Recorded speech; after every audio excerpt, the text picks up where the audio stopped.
Hello, welcome back to Herald Hearth. You can call me Auntie A, and today I'm going to be doing a reading that it's taken a little while to get out, I think. But you know what? That's okay. So the theme for today, I wanted to take a moment to meditate on it before we got started. And I got the Priestess of Cups in my mini Mother Piece deck. And this card always brings to mind for me a song called Dela by Johnny Clegg, and I believe the band Savuka. And it's one of my favorite songs of all time. But there's a line in it that says, "Now I am the whale, listening to some inner call, swimming blindly to throw myself upon your shore. What if I don't find you when I have landed? Will you leave me here to die on the shore stranded?"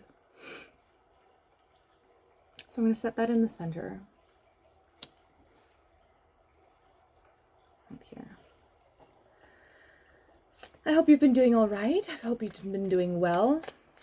This is a timeless reading, but if you're watching it around the time that I post it, beginning of 2026, I hope the beginning of this Gregorian calendar year has treated you kindly and you've found some peace and some grounding in it.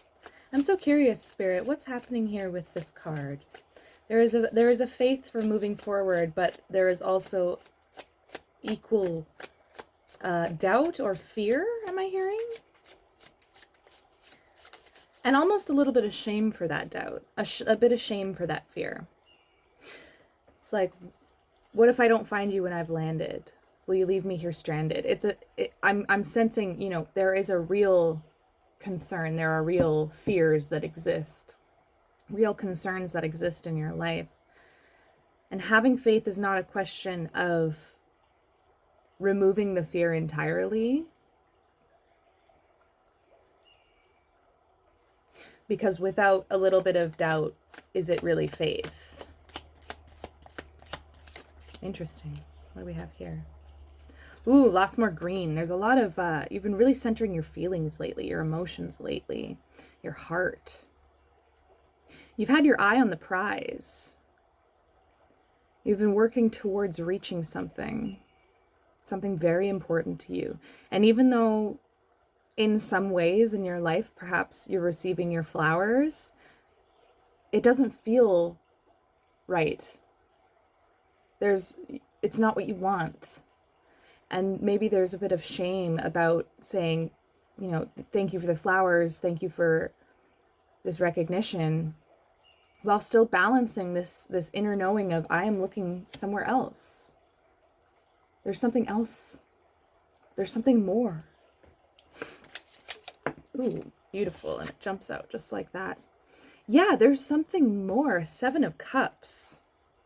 Options, opportunities, places that you can pour into. Interesting. I'm seeing something here. Give me a moment to sit with it. Let me get what's happening here. What's with the birds, Spirit?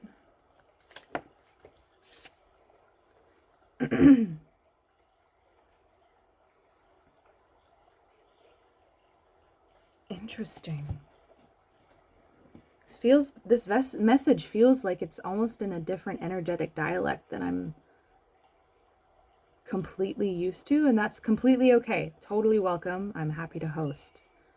I know that these messages are protected by not only my ancestors and guides and guardians, but yours, you as the viewer as well. They have those highest intentions for you too. So thank you for your patience while I work this out. There's something within you that perhaps a more childlike version of you kind of upheld this peaceful demeanor. And I'm seeing that, okay, let me just show you exactly what I'm seeing, because I'm struggling to find the words for it in this moment, and that's okay. So I can't show you totally this card, but right beside his hand, he's holding a white bird by the neck, and here it's on her crown. It's signifying something. What is it signifying, Spirit? We've got this Daughter of Wands, this exuberance. We have birds flying in it specifically. Okay, Spirit. All right. This is interesting. This is fun. Feels a little bit like a puzzle to me, and maybe that's kind of how it feels like to you as well. Oh! Okay. Now I'm starting to understand. The Tower. Fascinating. Divine interference. The falling of something that is not meant to last. Look at the color story we also have happening here. We have this color story of kind of a pale blue with shoots of this green liveliness being poured out into these different places, into these different opportunities from you, the center, the source, from your breath. And things have been changing. You have been changing. I'm seeing this pattern of netting on the bottom of this woman's skirt moving into the scaled tail of this siren or mermaid. And this, you've changed. Your song has changed, or maybe not changed, but clarified. And we have this tower in the back that is shrouded, and we have the sun that is shrouded. And you're sitting on the shoreline waiting for a call, waiting for some kind of answer. And you're trying to remain jubilant. You're trying to keep your eye on the prize, but there is something you are holding on to too tightly in your hand. And I'm seeing that release, that kind of exuberant release, being extremely important for this period of your life. That doesn't mean that you have to let go of everything you care about and everything you love. That's not what I'm saying. But what I am saying is perhaps there is something within you. Oh, there is something within you that was more expressive when you were younger, that over time has hardened, has tempered down into something a little bit more maybe hard. Maybe it's something that you've kind of had to close your fist around in order to keep it quiet. I'm seeing something here about keeping your voice quiet. Mouth is open here, it's open here and singing, but it's closed here. It's open here as well. Speaking aloud, saying something aloud, maybe it has something to do with these like the flowers that you're receiving, the attention that you're receiving, that you don't want to be rude, you don't want to be harmful or hurtful, but you're kind of holding down on your voice.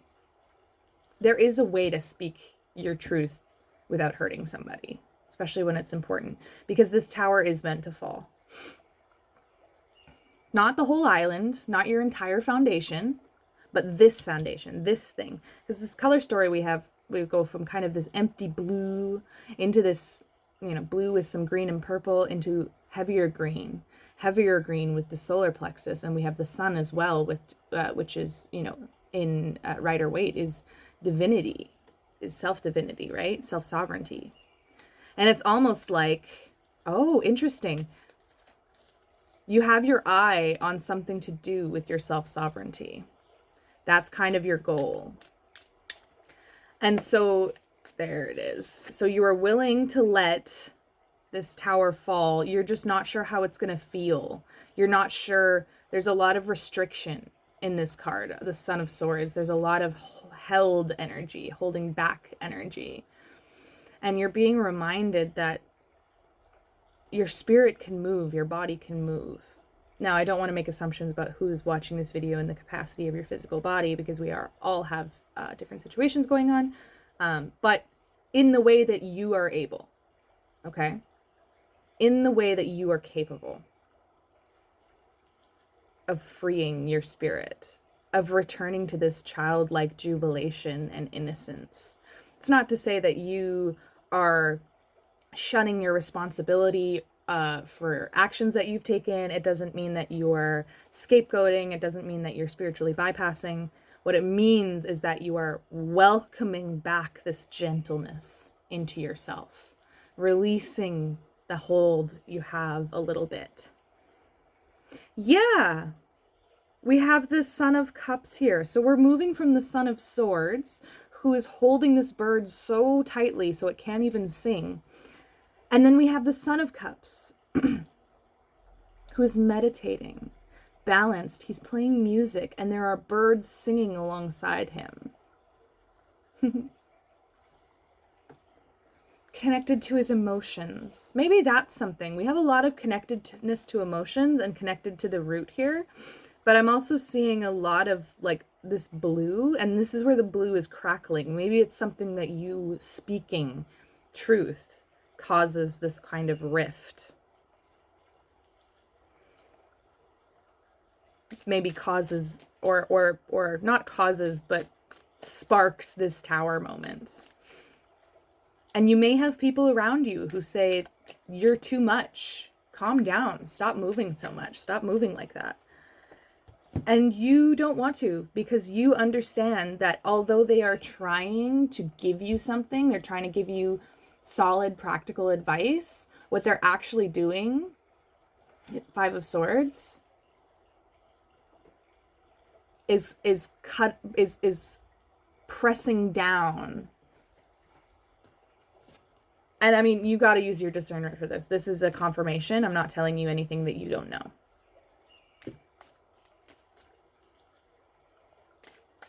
But there's this need to release and to sit back. This one? Okay. Yeah, there's a need to just allow what, you know, when somebody salts the earth, for example, in a relationship, in a situation, and it becomes untenable and uncooperative for growth. There's something about allowing the season of the, you know, the wheel to turn, the wheel of fortune to turn, allow the situation to change. Because there is something beyond that, and you know it. Okay, Spirit. What else? What else would you like to tell us? Yeah, this Seven of Cups energy. I was kind of thinking, is that what we have, actually? Yeah, Seven of Cups, right here. We have it again. Interesting. I'm being pulled between this energy of, I know what I want, and I know what I'm going for, and I can see it, and I'm holding it in my sight, but I'm also so intensely ruthless about getting there. And I don't mean ruthless in necessarily a bad way. I mean like point A, point B, get there, straight line. Why use many word when less word do trick?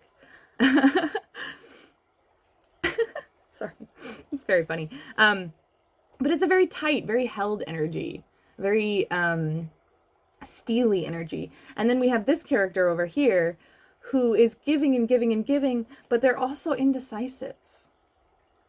There's also a sense of indecision. Where do I pour my energy? I don't know. I could put some over here. And oh, also this could be good.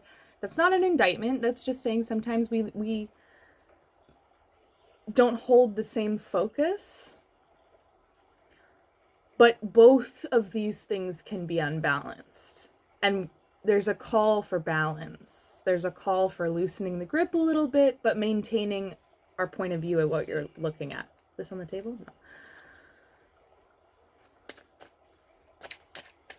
Because you do have options.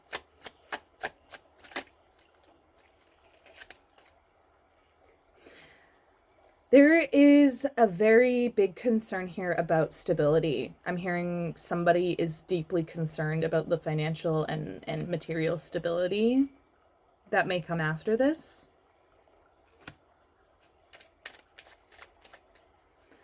King of Pentacles in reverse. There's a deep concern. This one? No, okay.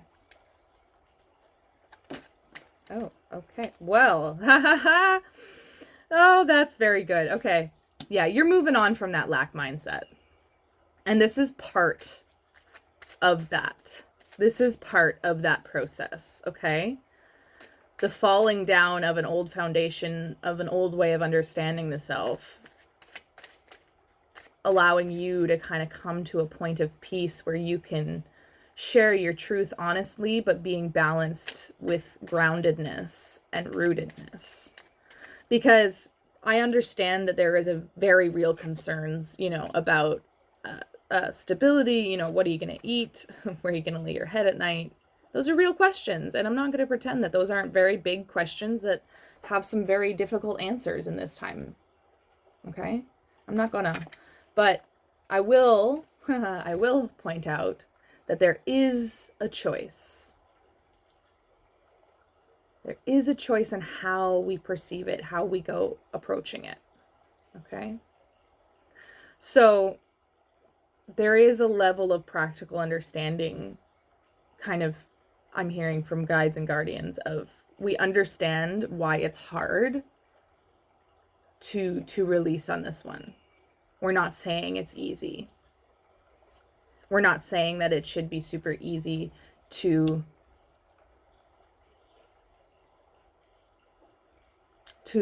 loosen your grip when it feels like you're holding on for dear life. Okay? But you are being asked to make a choice, even if that choice is simply listening to the inner call, swimming blindly until you throw yourself upon a shore that's stable, until you find the current brings you to that place, and you work with the current to get there, even if you don't know where you're getting to. Because that's a choice too. If you're too heavy, if you're too solid, if you're too stuck, heavy in a way, I'm picturing this armored soldier is going to have a very hard time floating and swimming with a current. Whereas somebody who perhaps lacks focus, I see this netting becoming a detriment. All of these flowing pieces becoming a detriment. Yeah, and as I say it, balance, Two of Pentacles. There has to be a balance between the two. And your guides are encouraging it because they know you're capable of it.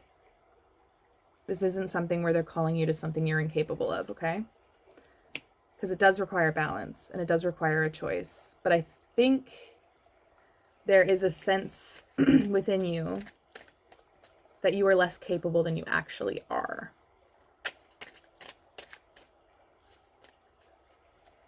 Switch decks. Okay. This is a very interesting reading. Ooh, I'm hitting lights. I'm doing things. My goodness.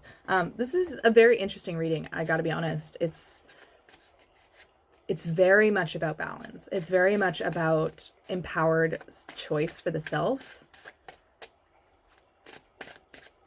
Because I think your guides want to see you exuberant. They want to see you alive. Yeah, King of Coins. They want to see you prospering. They want to see you doing okay. Not just okay, better than okay. Rooted, grounded enough that what comes after, what comes after you, whether you decide to continue your line biologically or just the time that comes after you, they want you to be so rooted, so abundant that you can be a rooting point for others, that you can be a point of contact for new growth. That your legacy, perhaps, your stability, your teachings, perhaps, some of your teachers, will all help to root down. What's these? Oh, my goodness.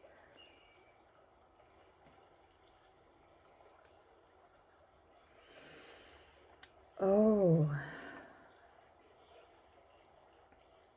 What caused great pain and emotional stress and suffering, distress, dis-ease, whatever caused that,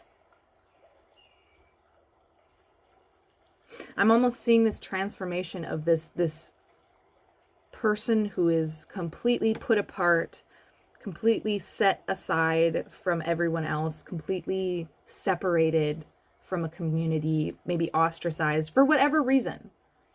Maybe it was a reason of, like in this card, they're an oracle, but they're not connected, not emotionally, not physically.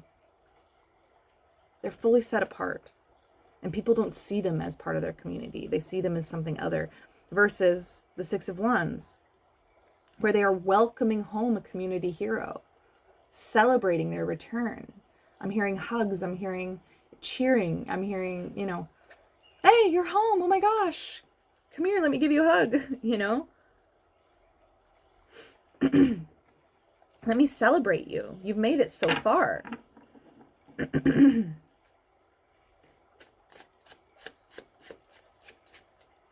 Because there is something really wonderful, and you are moving. Despite feeling like maybe you're stuck in place, you are moving and you can have hope. You're being asked to have hope, to have a little bit of faith. A little bit of faith. A little bit more faith. They're not saying you only have to have faith. You can move. You don't have to sit without direction and be like, okay, Spirit, where are you going to take me? You can have direction of what you want. You can have an idea in your mind of what you want, where you want to go, what you want to be, who you want to be. But you also got to have a little bit of faith that maybe it'll happen in a way that you're not totally understanding yet. Yeah, the Tower in reverse. It might not look, you know, okay, so when we talk about a tower moment, a lot of us, you know, there's lightning, there's thunder, there's fire, people falling. It looks very frightening, and fairly so. But I don't think that this tower moment is gonna quite look like that. This tower moment's gonna be a little bit different. And I think the biggest turning point, the biggest balance point that will determine if it will be, you know, how easily, how smooth you feel you go through this, how kind of surprisingly, unexpectedly smoother than you thought, yeah, requires your action. It requires your motion. So the Ace of Swords is always held by you, and you have the capacity to do good and evil with it, right? You hold the truth. How you wield it is very important.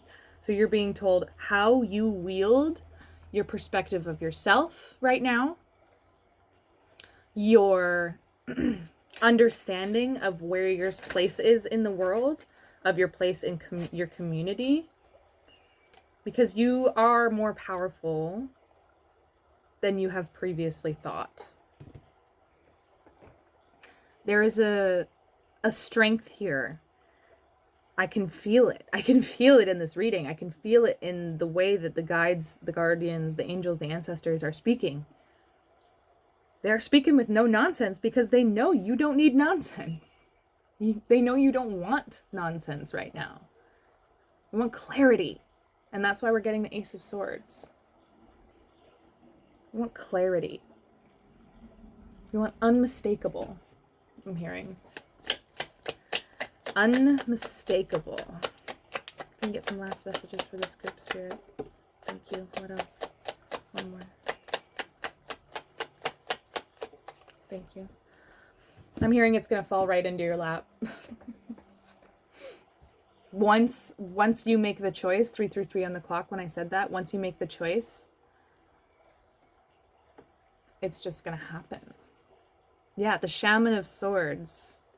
You're going to go from just being somebody who wields the truth to somebody who speaks it powerfully. Empowered speech, empowered breath. Where you will understand that when you speak, it doesn't just affect the space that you're standing in. It moves. It goes around. And how you wield your truth matters. We also have another bird here. How you wield your truth matters. Okay?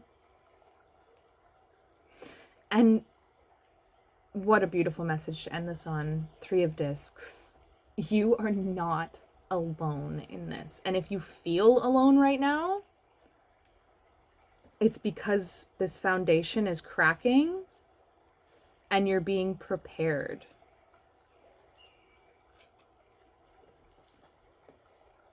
You're being prepared for a community that you will be a part of, a member within, right? A teammate, somebody who not only Can you bring something to the table for everyone? Your skills, your gifts, your passions, your interests, your energy, you. But other people are also bringing to the table. These people won't ostracize you. They won't set you apart for your gifts. They will welcome you within. But there's also a message here of you doing the same for others. Do not set others apart and separate them from community. Right? Because that is not for you, and that is not for them. We're meant to be in community. And maybe for a time being set apart was what allowed you to heal, what allowed you to gain some perspective. But there's more for you. I'm hearing you know it. 5:55 on the clock as I looked at it. Things are changing. All you have to do to start is just breathe. Actively, consciously breathing. Staying centered not only with your mind, but your heart. And expressing that when it comes time. Because you will know when it comes time. You got this. There's so much on the other side. And some ancestors, some angels are very, very excited about helping you get there. So don't fear. Don't fret. Sing a little song today. I think that's it for the message for today. But thank you so much for joining me. I hope this offered you a little bit of clarity, a little bit of understanding. This has been Herald Hearth. You can call me Auntie A. But thanks for being here. And I hope you have a wonderful day.